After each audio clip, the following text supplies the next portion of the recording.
bonjour à tous. On est là pour vous présenter la prépa intensive qui est désormais ouverte à Paris Descartes pour vous permettre de préparer le CRFPA dans le cadre de l'université, dans le cadre d'une prépa publique intensive et estivale qui aura donc vocation à prendre place entre le 9 juillet et le 18 août. Je suis donc Nathalie Martial-Braz, directrice de cette prépa et professeure dans cette maison. Et aujourd'hui vont m'accompagner deux enseignants qui participent également à la prépa intensive estivale. Et je vais les laisser tout de suite se présenter, en commençant par Maude, puis par Raphaël Amaro, par Maude Minois. Bonjour, donc effectivement je m'appelle Maude Minois, j'enseigne dans la faculté, je suis maître de conférence et je vais également enseigner cet été dans la prépa intensive. Je suis spécialiste de droit international privé et à ce titre j'enseignerai, enfin en tout cas j'assurerai notamment les séminaires de correction en droit international privé et j'assurerai également un cours magistral de droit de l'Union européenne. Merci Maude. Et puis on a aussi M. Raphaël Amaro qui participe à cette prépa intensive. Je te laisse te présenter. Merci. Raphaël Amaro, je suis aussi maître de conférence à l'Université Paris Descartes et j'enseigne pour ma part la procédure civile et le droit de la responsabilité civile qui s'inscrit dans le cours de droit des obligations que je partage avec Anne Etienne. Merci. Alors, on est là ce soir pour essayer de répondre à vos questions, pour que vous puissiez choisir la prépa intensive en toute connaissance de cause et que vous puissiez finalement lever le doute sur les questions qui vous restent afin de pouvoir vous inscrire au plus vite, puisque plus tôt vous êtes inscrit, plus tôt vous pouvez commencer à vous préparer. Alors, on attend vos questions pour pouvoir y répondre et on va peut-être tout de suite prendre la première question. Je vais donc lire cette première question. Vous nous demandez pourquoi choisir la prépa intensive de Paris Descartes. Alors c'est une excellente question. Pourquoi choisir la prépa intensive? Au-delà du fait que c'est évidemment la meilleure prépa intensive pour préparer le CRFPA, il y a des vraies raisons objectives à ce choix. Tout d'abord, et là je me permets de répondre à cette question parce que je suis sans doute mieux placée que les deux membres de l'équipe pédagogique pour le dire, tout simplement parce qu'on a l'équipe pédagogique qui est sans doute la plus compétente sur le marché. On a des enseignants qui sont spécialisés dans les matières qu'ils enseignent. Maude Minois vous l'a dit, c'est une spécialiste de DIP et elle assurera cette matière dans le cadre de la prépa. Quant à Raphaël Amaro, multicarte, il assurera à la fois ces deux spécialités, à la fois le droit civil et plus spécialement le droit de la responsabilité et la procédure civile. Donc on a vraiment une équipe pédagogique qui est dédiée et qui enseigne sur ces matières de compétences, qui permet à chacun d'entre eux de pouvoir cibler les points particuliers. Et là peut-être que vous voulez rajouter chacun un mot sur les particularités que vous êtes capable de souligner dans les cours que vous enseignez, dans les matières que vous enseignez, notamment par rapport à la spécificité de l'exercice.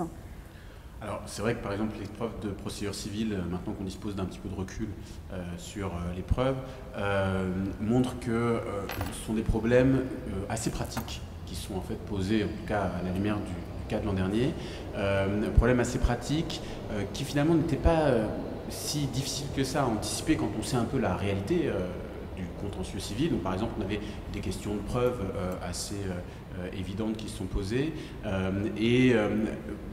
finalement, le fait peut-être d'être un habitué de la matière et de sa partie pratique, comme c'est le cas pour ma part, permet d'identifier, ou en tout cas d'essayer d'identifier le mieux possible les questions susceptibles d'être posées à l'examen. Peut-être que là, on arrivera au cours de la prépa à cerner les difficultés pour ce qui est de la procédure civile et préparer au mieux les étudiants à affronter l'épreuve. Alors, je me permets aussi de rebondir sur cette question pour rajouter d'autres arguments qui font que la prépa intensive est sans doute la meilleure prépa pour vous préparer, pour que vous soyez fin prêt le jour de l'examen. Ça tient aussi au fait que tout a été pensé d'un point de vue purement pédagogique. L'objectif est de faire en sorte que vous ayez d'abord un temps de révision intensive avant de pouvoir vous entraîner en conditions réelles sur les matières en faisant des cas pratiques avec l'ensemble de la matière déjà révisée. Donc ça c'est un point important. On est dans un cadre universitaire avec des enseignants universitaires dont c'est le métier de vous préparer à cet examen, qui savent les exigences de l'examen et qui ont également l'habitude de se frotter aux exigences d'une prépa intensive estivale parce que c'est un enseignement particulier d'enseigner dans un cours temps comme celui qui nous est imparti, 6 semaines, et dans une perspective très spécifique d'examen. Donc toutes ces raisons font que, de fait, la prépa intensive me semble être le choix le plus raisonnable, ce d'autant plus qu'en rapport qualité-prix, il me semble qu'on est extrêmement intéressant. Voilà donc pour cette première question. Est-ce qu'on a une seconde question? Et je vais peut-être laisser la parole à mes collègues pour présenter cette deuxième question. Oui, alors effectivement, donc la deuxième question, vous nous posez la question de savoir comment se déroule la prépa. Donc le gros avantage de la prépa Paris-Descartes, c'est qu'on va d'abord avoir une phase de révision intensive. Véritablement, on va se focaliser sur le cours, sur l'apprentissage et sur la révision du cours. Et ensuite, une fois cette phase terminée, on va véritablement avoir une phase de préparation intensive, où là viendra donc le temps des galops d'essai. Et donc c'est véritablement cette idée de deux phases, la phase de révision d'une part et d'autre part la phase ensuite de préparation véritable dans des conditions d'examen avec les galops d'essai et bien sûr les corrections qui interviendront par la suite. Moi, ce stade sur les séminaires de correction. Oui, tout à fait. Pendant la période de préparation de l'examen, les galops qui durent 2 semaines, chaque session d'examen, 3 semaines cette année. Chaque session d'examen est ponctuée par des séminaires de correction. Et au cours de ces séminaires de correction, en petits groupes, on corrige donc le sujet, on donne à la fin du séminaire un corrigé écrit et c'est l'occasion pour les étudiants de poser toutes leurs questions parce que c'est vraiment une séance interactive et vraiment de clarifier à la fois les difficultés de méthode mais aussi les points de cours qui pourraient poser problème dans les cas pratiques. Donc on insiste sur le fait que ces séminaires de correction sont importants et d'ailleurs pendant la préparation on invite les étudiants à être assidus à ces séminaires-là puisqu'on pense que c'est important, que c'est vraiment un lieu d'échange autour de l'exercice qui permet l'acquisition de la méthode et puis la clarification des points de cours les plus importants. Et l'enseignant qui fait le séminaire de correction a corrigé les copies juste avant, donc il est en plus en mesure de relever toutes les difficultés qui sont posées aux étudiants et en général qui bénéficient à tout le groupe. Donc c'est, je crois, un des points forts de notre organisation et il me semble que l'an dernier, les séminaires de correction s'étaient bien passés, avaient été un point positif pour vos prédécesseurs. Parce que j'ajouterais un petit point, c'est-à-dire qu'effectivement, comme l'a souligné Raphaël, les séminaires de correction se déroulent en petits groupes et comme c'est l'étudiant, enfin plutôt le professeur qui corrige les copies et qu'on connaît au fur et à mesure de la prépa les étudiants, on finit par corriger, par avoir une correction individuelle, c'est-à-dire qu'on prend pratiquement chaque étudiant en soulignant les erreurs qu'il a commises et en essayant pour le prochain galop à ce qu'elles ne soient pas refaites. Vous soulignez un point tous les deux qui est important et sur lequel on insiste véritablement et qui fait peut-être là encore une différence. L'objectif ici, c'est véritablement d'accompagner l'étudiant dans une construction de méthode. Notre objectif à l'issue de la prépa, c'est avant tout qu'il soit capable, avec la méthodologie qu'il aura acquise au cours de ces 6 semaines, de se débrouiller sur le cas pratique, finalement, quelle que soit la configuration du cas pratique qui lui sera posé. Et effectivement, vous êtes bien placés tous les deux pour assurer ces séminaires de correction et ces corrections quasi individuelles, pour voir que finalement, à l'épreuve de la première année, cette méthodologie permet d'accompagner de manière quasi individuelle l'étudiant et de le faire progresser finalement sur cet examen. Alors, une autre question. Alors je la lis, peut-être, je te laisse répondre. Vas-y. Quels sont les tarifs de la prépa et peut-on payer en plusieurs fois? Alors, les tarifs de la prépa, on est tout d'abord une prépa publique, il faut le rappeler, donc on est tenu évidemment par des principes publics, de finances publiques, qui font qu'on ne peut pas faire de tarifs préférentiels, on ne peut pas faire de réduction, on ne peut pas faire de prix early bird comme le font les autres prépas privés. Nous avons des tarifs qui sont posés dès le début et qui sont les mêmes pour tous, qui sont donc de 1 500 € pour les étudiants et de 1 000 € pour les étudiants boursiers de Paris-Descartes. Alors oui, on peut payer en plusieurs fois, on peut payer en 3 fois, on peut payer aussi en ligne pour ceux qui le souhaitent. Je reviens simplement sur le montant, puisque c'est évidemment pas une petite somme, 1 500 €. Simplement, ce tarif, il est exactement le reflet de ce que vous avez quand vous êtes à la prépa intensive. Autrement dit, il ne reflète que les coûts des enseignements que vous avez, des polycopiés que vous avez, des corrections qui sont dispensées, des vidéos auxquelles vous pourrez avoir accès de la plateforme. Bref, le prix qui est payé est exactement le service qui est octroyé en contrepartie de ce prix payé. Donc c'est la raison pour laquelle, même si c'est une somme importante, il nous semble que c'est le juste prix de l'ensemble du service auquel on accède quand on fait cette prépa intensive. C'est préciser que personne ne fait de bénéfice et que l'argent qui est excédentaire et qui dépasse les coûts est reversé à l'université. Alors, certes, il n'y a absolument aucun partage de bénéfices, puisqu'encore une fois, nous sommes une prépa intégralement publique. Tu as parfaitement raison, Raphaël. On est totalement public, donc il n'y a pas de partage de bénéfices. Tout ce qui est payé par l'étudiant reste finalement d'une part à l'université, mais pour l'instant est surtout reversé à l'étudiant en service et en offre de formation. Donc c'est ça le principal objectif. Mais tu as parfaitement raison, il n'y a pas de partage de bénéfices. Sur de l'argent public. Tout à fait. Alors, question suivante. Alors, peut-être qu'on peut faire l'inverse. Je pose la question et l'un d'entre vous y répond. Est-ce que l'on peut faire la prépa intensive à distance ?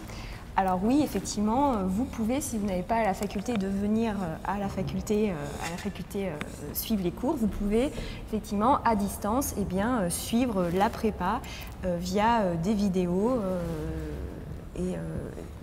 via des vidéos. Alors oui, effectivement, je vais peut-être compléter un tout petit peu.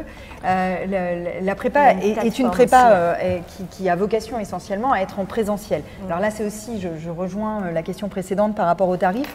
On n'a pas une offre tarifaire comme celle que proposent les prépas privés. On n'a pas une offre distancielle, une offre présentielle, puisque finalement le tarif qu'on propose est le tarif peu ou prou des prépas concurrentes qui offrent un service en distanciel à ce tarif-là.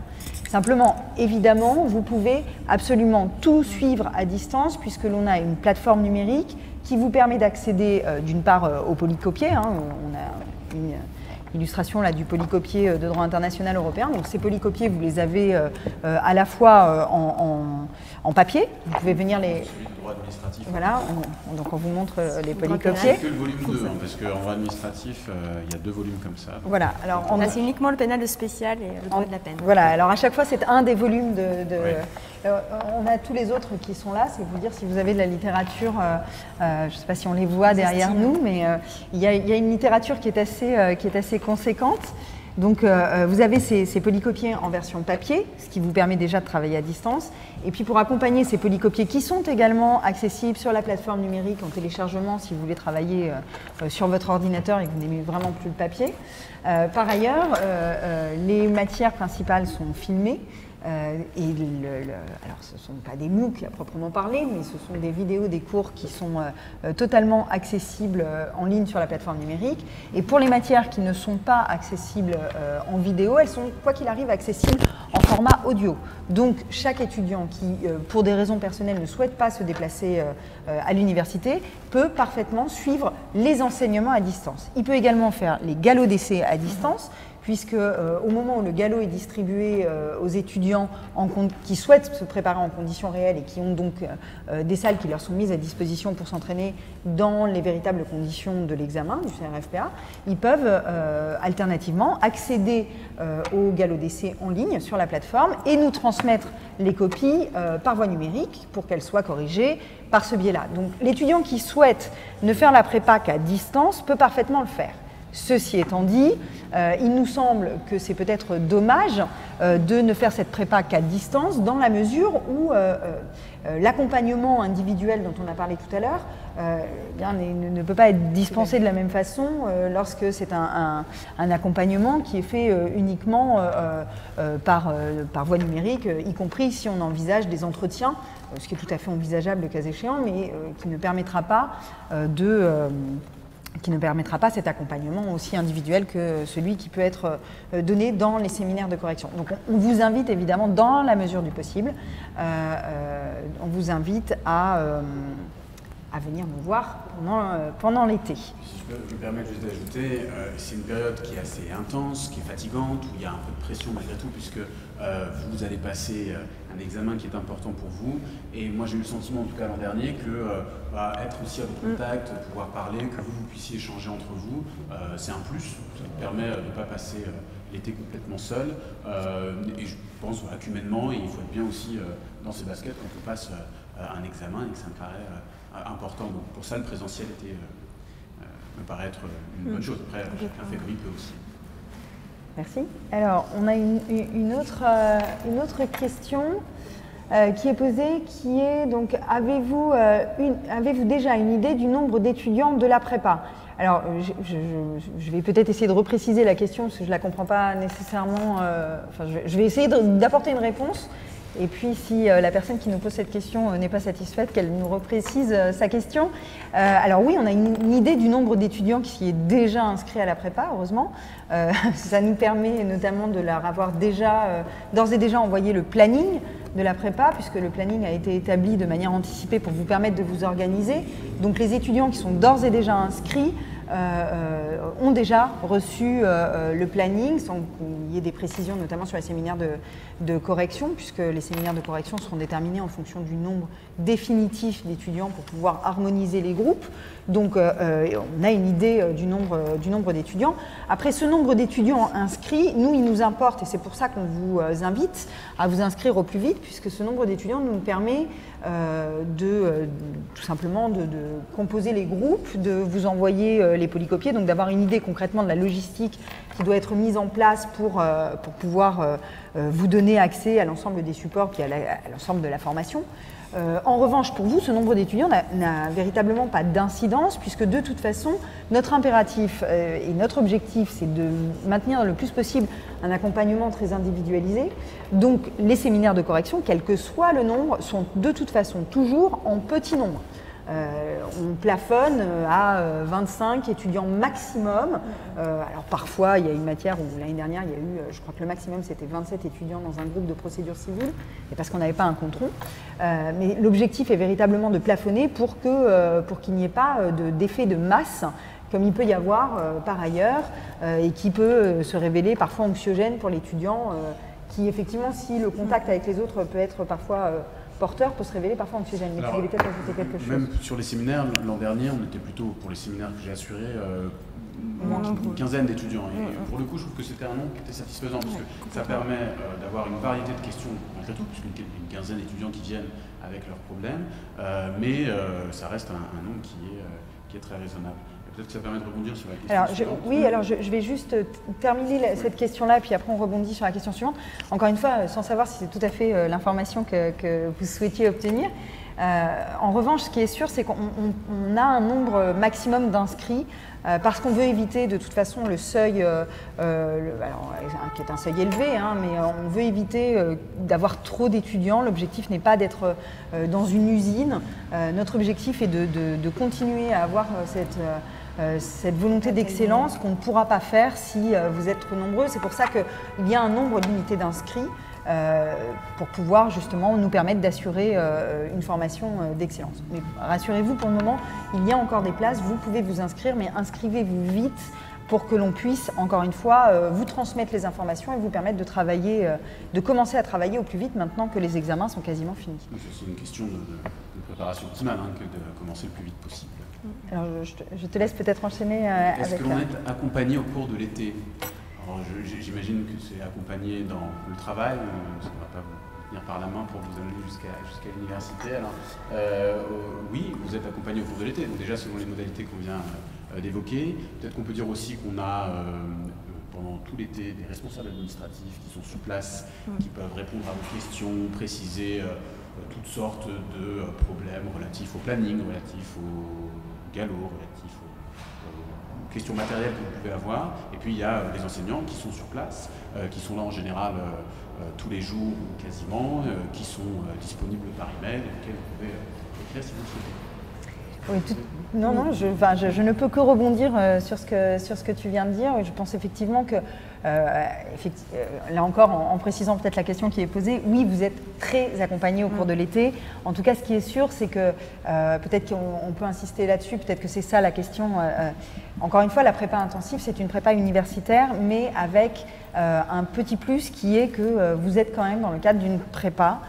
Et c'est important parce qu'il y a cet accompagnement de prépa. Vous n'êtes pas, comme à l'université, finalement un peu laissé tout seul à la maîtrise de la gestion de votre offre de formation. Là, on vous accompagne, on vous prend par la main, alors non pas pour vous amener à la faculté, mais on vous prend par la main pour faire en sorte que votre temps dédié à la préparation de l'examen soit le plus optimal. Et puis, encore une fois, c'est beaucoup plus détendu, c'est l'été.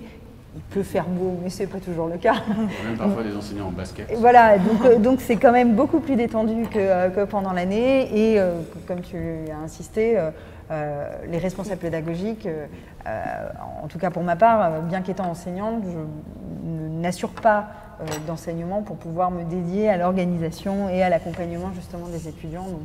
Vous avez le professeur agrégé qui fait de l'administratif, ce qui est quand même rare. Voilà. Alors, question suivante. Alors, peut-être que... En quoi, donc la question suivante est de savoir en quoi consistent les séminaires de correction. Alors, les séminaires de correction, on va préciser peut-être un peu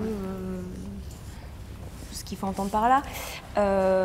On va revenir en fait principalement sur la correction du galop que vous avez fait quelques jours auparavant. Et l'idée, ce sera également de voir les points, parce que généralement, on s'en rend compte quand on corrige les copies, les points sur lesquels vous avez péché. Et donc, on va revenir, on va faire un rappel un peu de cours sur la difficulté pour bien que vous ayez conscience et bien que vous ayez maîtrisé la question. Mais également, l'idée des séminaires de correction, c'est aussi de vous faire passer la méthode du cas pratique. On veut véritablement, ça c'est un point fondamental sur lequel on insiste de façon lourdement. L'idée c'est véritablement qu'à la fin, à l'issue de ces 6 semaines, vous soyez véritablement à l'aise avec le cas pratique, que vous ayez compris le syllogisme et on insistera véritablement sur ce point. Parce que c'est véritablement ce sur quoi vous allez être interrogé le jour J. Donc voilà. Après, on va prendre une autre question. Est-ce que les galops d'essai portent sur les thèmes précis ou est-on en condition réelle d'examen? Alors, oui, les galops d'essai sont donnés en condition réelle d'examen. Encore une fois, ça reboucle sur un point qu'on notait tout à l'heure quand vous me demandiez si les particularités de notre prépa à Descartes par rapport à d'autres prépas. Notre objectif, c'est encore une fois de faire en sorte que les 3 premières semaines soient dédiées au réapprentissage et à la réacquisition des connaissances pour que justement chacun des galops soit fait sur l'ensemble de la matière et donc que vous soyez en condition réelle d'examen. Autrement dit, que ce soit le premier galop qui est celui qui vous est envoyé avant le début de la prépa, par lequel vous allez pouvoir finalement vous auto-évaluer dès le début pour voir où vous en êtes avant le début de la prépa, et les 5 autres qui suivent au cours de la prépa, tous sont faits sur l'ensemble du programme de l'examen et donc vous êtes en véritable condition d'examen. La note que vous avez peut être la note que vous obtiendrez à l'examen. Je ne sais pas si tu... Oui, exactement. Je n'ai pas grand-chose à ajouter, mais on essaie vraiment d'avoir des cas pratiques transverses qui sont sur plusieurs thématiques du cours. Et puis, avec le recul qu'on a un peu maintenant sur des sujets, il y a quand même à chaque fois des situations factuelles qui sont des situations qu'on peut retrouver dans la vie. On a senti que la dernière commission de préparation des sujets avait eu à cœur de faire des sujets assez réalistes. Et donc, on va, je pense, procéder de la même façon. C'est-à-dire qu'on prendra une situation factuelle et autour de cette situation factuelle, on bâtira un cas pratique qui pose des questions sur tout le programme. Donc, on va essayer évidemment d'être au plus près de ce qui sera le jour J, ce qui implique tout de même que vous anticipiez pour être le plus préparé possible au cas pratique, que vous anticipiez, que vous ayez assez vite à l'esprit l'intégralité du cours pour arriver au moment des galops et en tirer tous les bénéfices en étant capable de traiter toutes les questions. Ça nous semble important plutôt donc de tronçonner le programme des galops en thématique. C'est pour le coup une décision qu'on a prise et je pense que c'est la bonne. Et j'aimerais ajouter une précision. Alors, pour ce qui concerne le droit international privé, je pense que vous avez vu, la matière traite du droit international et du droit européen. Donc, ça traite aussi bien la branche de droit international privé que la branche droit international public. Et s'agissant des séminaires de correction, on sera deux, en fait, à assurer un seul séminaire. Moi, j'assurerai donc le droit international privé, et à côté, on a une spécialiste de droit international public et de droit de l'Union européenne, ainsi que tout ce qui concerne les recours devant la CEDH, qui assurera donc le volet public. Donc ça, c'est un avantage aussi que vous pouvez retrouver dans la prépa. C'est pas posé à proprement parler dans la question, mais ça rejoint quand même une préoccupation qu'on constate chez nos étudiants. On essaye dans la mesure du possible de tenir compte des singularités de cet examen, et donc sur une matière comme la tienne, le droit international et européen, qui est une matière qui est extrêmement variée, extrêmement large, et finalement que nous n'avons pas dans nos compétences, notamment parce qu'on est répartis entre privatistes et publicistes, et internationalistes, on a tenu compte de ces éléments-là pour pouvoir finalement vous assurer la meilleure organisation possible et la meilleure préparation possible. Et donc oui, notre objectif, c'est pas de faire en sorte que vous vous prépariez pour vous préparer, mais que vous soyez vraiment entraîné en conditions réelles. Et ça, c'est important parce que je pense que, et en tout cas, c'est comme ça qu'on a conçu cette prépa intensive. Pour nous, l'intérêt d'une prépa, le seul intérêt d'une prépa, s'il ne devait y en avoir qu'un, c'est de s'entraîner. C'est le seul objectif, c'est ça le seul intérêt. Encore une fois, on vous donne un support pédagogique comme un polycopier parce que c'est bien d'avoir le support écrit de l'enseignant qui fait le cours. Donc c'est la raison pour laquelle ce sont les enseignants qui dispensent le cours qui font les polycopiers. Mais encore une fois, il n'y a pas une plus-value particulière à vous donner un polycopier. Le contenu du cours, on le retrouvait dans n'importe quel manuel. En revanche, le fait d'être là et de pouvoir répondre à vos questions et de pouvoir finalement essayer de suivre dans vos raisonnements ce qui vous pose problème pour essayer de détricoter vos difficultés et de vous permettre de vous entraîner, c'est ça qui fait la différence. Une prépa, ce qui est véritablement positif, c'est l'entraînement. C'est souvent, la comparaison qu'on prend, c'est de dire à un étudiant qui n'irait jamais courir le marathon sans s'entraîner. C'est un peu ça le CRFPA, c'est un marathon, et donc on vous permet d'avoir des entraîneurs et des chronos. C'est-à-dire qu'avant les galops, il faut faire pas mal de footing pour être au point sur le contenu du cours, pour arriver le plus près possible. Il y a encore la nécessité de s'inscrire vite pour avoir le support tout de suite et commencer à préparer le fond immédiatement. Alors, question suivante. Est-ce que la prépa est ouverte aux étudiants qui ne sont pas en master à Descartes? Oui. Alors oui, la prépa. Non, on ne prend que nos étudiants. Alors non, la question pourrait se poser, ceci dit, parce qu'effectivement, c'est une question qui est récurrente. La prépa est ouverte et elle est véritablement ouverte également aux étudiants qui sont, d'une part, dans des masters autres que Descartes, mais également qui sont inscrits dans des IEJ autres que Descartes. Donc là encore, pour l'instant, on a encore de la place. Donc, c'est encore ouvert. En revanche, si on venait à dépasser le seuil, ce serait fermé. Mais là, de la même façon, pour les étudiants de Descartes comme ceux de l'extérieur. Bien sûr, on a eu des étudiants extérieurs et dans la mesure du possible, on tient compte, notamment dans la préparation au grand oral, des singularités que peuvent avoir, puisque c'est là que réside désormais la seule poche de liberté finalement qui est laissée aux IEJ. Donc ça, on en tient compte. Parce que, encore une fois, l'équipe pédagogique est une équipe qui est rodée aux exigences de cet examen, et parce que c'est aussi une équipe pédagogique qui est composée non pas exclusivement d'enseignants de Paris Descartes, il y a beaucoup d'enseignants d'autres universités, ce sont tous des universitaires, mais d'universitaires qui sont parfois extérieurs à notre université. Et donc, on connaît de fait les singularités de ces maisons et on en tient compte pour la préparation au grand oral. Je préciserai uniquement que si la prépa est ouverte aux étudiants qui ne sont pas en master ou à l'IEJ à Descartes, en revanche, le tarif boursier, lui, est réservé aux étudiants boursiers de Paris Descartes. En tout cas, pour l'instant, on essaiera à l'avenir de faire en sorte de pouvoir ouvrir ce tarif boursier à d'autres étudiants et à d'autres IEJ. En tout cas, c'est notre objectif, puisque, comme tu l'as précisé tout à l'heure, il n'y a pas de partage de bénéfices. Donc, si d'aventure nous venions à être extrêmement populaires et bénéficiaires, ça nous permettrait de diminuer les tarifs, voire de faire profiter de tarifs boursiers d'autres étudiants. En tout cas, c'est évidemment notre principal objectif et préoccupations.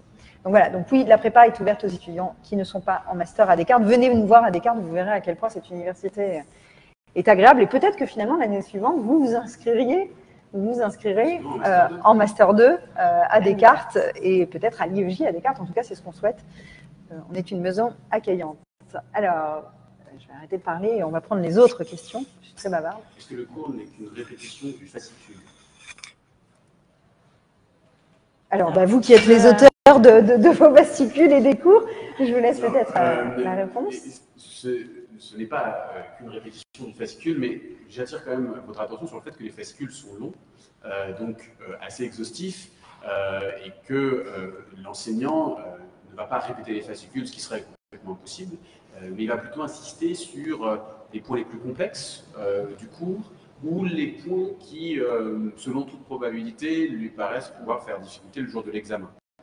Par exemple, j'évoquais tout à l'heure le cas pratique de procédure civile. Sachant que les questions de preuve sont des questions récurrentes, on passera du temps sur la preuve, même si dans le fascicule, ce n'est pas un développement qui est si long que ça. On passera du temps en cours sur la preuve parce que c'est récurrent. Autre illustration toujours sur ma matière, la procédure civile, l'appel vient d'être réformé.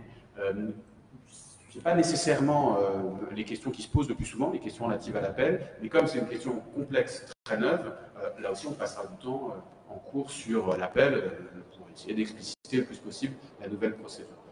Donc la réponse c'est non, les cours ne sont pas une reprise intégrale du fascicule parce que c'est matériellement impossible, mais les cours reprennent un peu le fascicule en insistant sur les problématiques les plus complexes ou les problématiques les plus fréquentes à l'examen. Je ne sais pas si tu veux ajouter quelque chose sur ce lien entre les polycopiés et le cours. Alors, je reviendrai juste là, du coup, peut-être sans rentrer dans le détail de chacune des matières, sur le fait que le poly, en fait, c'est un accompagnement du cours, qu'on l'a voulu le plus... alors, c'est toujours difficile, la consigne qui est donnée à chacun des rédacteurs de ces polycopiés, c'est de faire en sorte qu'il soit à la fois totalement exhaustif, mais en même temps complètement concis, pour que vous puissiez l'utiliser de la façon la plus évidente sans pour autant vous noyer dans les informations. Donc ça, c'est évidemment un point important. Mais en cours, encore une fois, c'est une interaction avec l'enseignant. Donc s'il y a des difficultés, le cours est aussi là pour pouvoir répondre à ces difficultés. C'est évidemment pas un cours à la carte. C'est difficile de faire un cours à la carte pour chacun des étudiants, mais s'il y a des questions qui ne sont pas comprises, en dépit des focus qui sont faits dans le polycopié sur, comme tu l'as souligné, les points les plus difficiles, les plus importants, les plus actuels, eh bien le cours permet de revenir et peut-être de reconstruire les difficultés que vous n'avez pas réussi à reconstruire par vous-même. Et j'ajouterais, par exemple, juste par rapport à mon expérience de l'an dernier, moi j'avais un système, et je pense que la plupart des enseignants l'ont aussi, on réservait les questions à chaque pause, ce qui permettait de ne pas ralentir la marche du cours, parce qu'il peut arriver parfois que des étudiants stressés, ou pas forcément suffisamment travaillés, posent beaucoup de questions, et que ça puisse nécessairement profiter aux autres. Donc on avait pris le parti de regrouper les questions au moment de la pause, et ensuite de répercuter sur l'amphi au retour de la pause les questions importantes, voire, ça m'est arrivé sur une séance, de réorienter le cours sur des points que je n'avais pas forcément prévu de traiter, parce que je me suis aperçu pendant la période de questions, la séance de questions, que c'était des points difficiles qui supposaient de plus amples développement. Donc on a de la souplesse et on s'adapte aussi à votre demande. Et juste, j'ajouterais à propos du cours, le cours est véritablement construit en fait dans l'optique de l'examen. Donc toutes les questions qui sont plutôt théoriques ou doctrinales, si elles ne sont pas nécessaires à la compréhension d'un point technique, vous n'aurez pas de développement sur le sujet. C'est véritablement un cours construit autour des problématiques qui sont d'actualité, qui sont susceptibles de tomber le jour de l'examen. Et l'idée, c'est de faire un cours, comme l'a dit Nathalie, exhaustif, mais également le plus clair possible pour que vous ayez directement les concepts clés en main dès la première lecture du fascicule. Et alors, j'insiste juste sur un point, notamment parce qu'il y a des matières, alors qui ne concernent évidemment pas tout le monde, mais qui sont des matières qui ont été profondément réformées. C'est le fait que tu parles de l'appel tout à l'heure qui m'y a fait penser. Je pense notamment au droit social. Plus généralement, la matière de droit du travail, avec les ordonnances Macron, il y a eu évidemment beaucoup de modifications. Ces modifications sont évidemment intégrées dans le polycopié, mais parce que la matière a pris une forme totalement différente. Les enseignants prendront le temps de revenir à l'oral sur ce qui change, comment est-ce qu'on appréhende ce changement. Et puis parfois, alors les sujets sont arrêtés au 15 juillet, mais il peut y avoir des évolutions. Donc, l'intérêt d'avoir un cours et un polycopié, c'est aussi d'avoir cette flexibilité pour pouvoir permettre l'actualisation, en sachant que les cours diffèrent un peu selon les matières.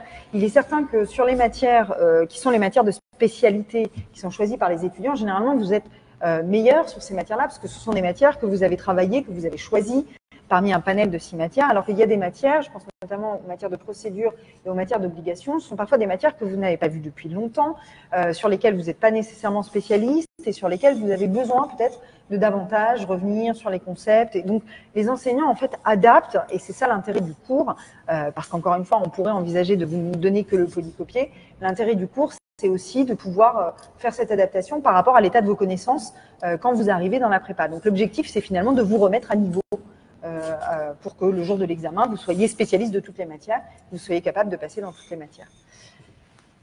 Est-ce qu'il y a... Oui, alors, il y a une autre question. Quelles sont les procédures d'inscription?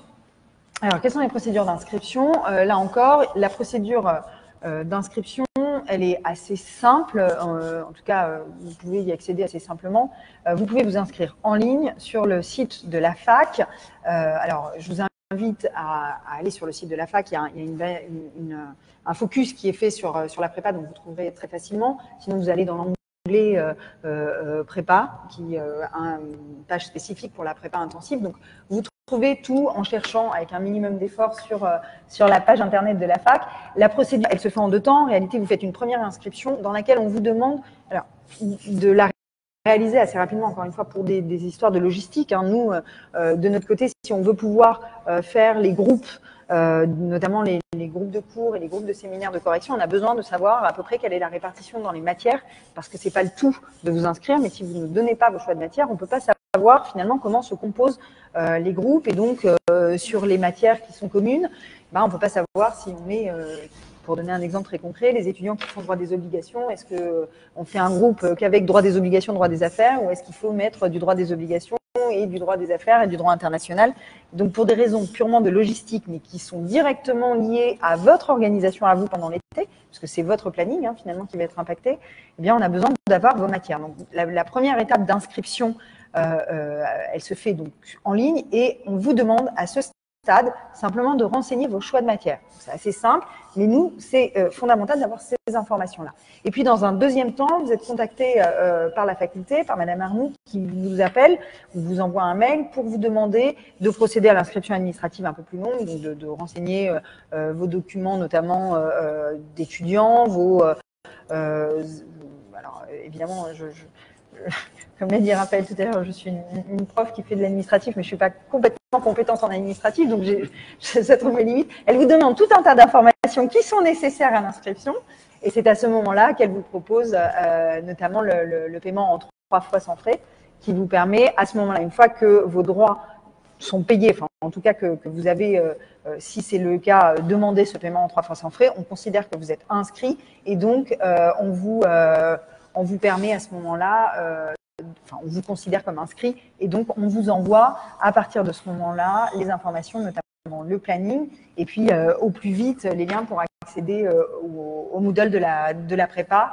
et donc à accéder à l'ensemble des polycopiés et des informations de la prépa. Alors, est-ce que nous avons d'autres questions? Nous n'avons plus d'autres questions. Je crois qu'on arrive au terme de ce Facebook Live, donc on va en rester là. On vous remercie, tout d'abord, je tiens à remercier mes 2 collègues qui participent à cette prépa, d'une part pour leur implication dans la prépa, évidemment, en premier lieu, et puis surtout pour m'avoir accompagné aujourd'hui dans ce Facebook Live. Nous vous remercions, vous, pour avoir assisté à ce Facebook Live, et puis on vous attend sur le site de la faculté, sur la page de la faculté. Je termine juste, promis, j'ai fini, par le fait que nous vous invitons à nous suivre sur les réseaux sociaux. Au-delà des informations administratives que vous pourriez récupérer, il y a une actu qui est faite sur les réseaux sociaux qui vous permet de glaner les informations, notamment sur la préparation au grand oral et dans les actus, les grandes actus qui nous semblent incontournables sur les matières. Donc ça vous permet de rester à jour. Voilà, un très grand merci et à très bientôt. Merci. Merci. Au revoir.